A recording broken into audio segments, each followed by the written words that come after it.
Meow. That cat you're seeing is Clovis. She has been my unwitting roommate for the past 2 years since I purchased this house. The previous owners didn't tell me that the house somehow came with a cat. I only discovered it about 2 weeks in. So now I have a cat. Sort of. Come on, Clovis. Come on, you live outside. Yep.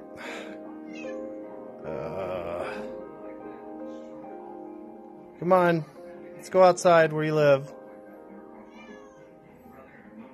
You see, I was pretty conflicted about what to do with the situation, but I figured the least I could do was just feed her and give her water. So we both just kind of have a chill relationship. She lives under the house and I live in her attic. Occasionally I'll let her in and she hangs out. Recently I noticed that the entrance to her crawl space was falling apart. Hey guys, I just was gonna share. Hello, Clovis. Yeah, you roll in that dirt.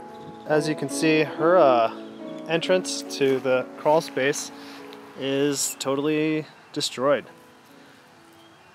It is made out of this cheap wood that was very haphazardly installed. So I am going to see about repairing it. So here's the lumber I'm going to use. This is literally just fence post made out of cedar wood. So cedar is exceptionally rot resistant without even finishing it. So I'm going to use this. This was only about $24 worth of wood, so pretty cheap fix. As you can see, the concrete is crap, completely fallen apart. So I'm just going to use this wooden support beam up here as the structure for the entire thing. It's pretty strong. I'm basically just going to screw into that and everything will fall from there. And with a tight enough fit, it should just hold up just fine. So the first step was to dimension all of the cedar picket fence wood. I didn't trust the straight lines on the wood to be good enough to seamlessly go together, and I wanted a nice foundation. So I used a jig to cut one straight line on the wood, and then used that straight line as a reference against the fence to cut two sides parallel. This is essentially the same thing you would do for making a table. Next, I take some of the cut pieces and start building off of the foundation I was talking about. I didn't actually measure everything out for this because everything dimensionally was so wonky.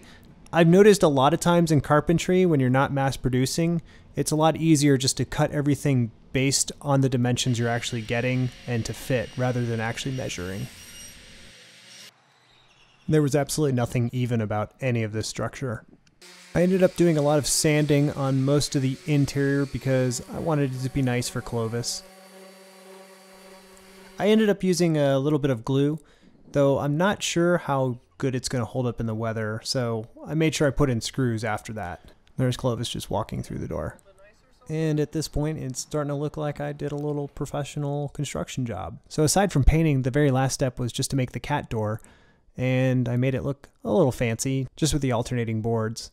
But I also had an idea I should probably put a cat door in the door in case wintertime comes and we want to close the door just to keep the drafts out and Clovis can still get in and out of the crawl space.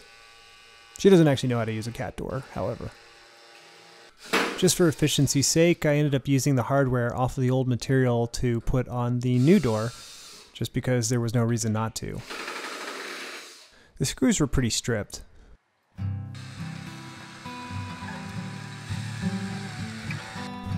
And here you go. Here's what the new door looks like.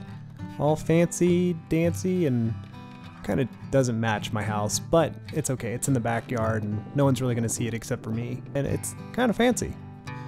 Clovis, I'm not really sure whether or not Clovis is appreciative of it or what, but I think in a way maybe the door was a little bit more for me, just as an admission that I wanted the cat to be comfortable. Look at her, she immediately runs away as soon as I walk towards her. Right when I'm trying to make this climactic ending.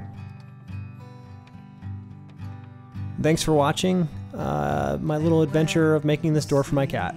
So I'm sure she appreciates it too.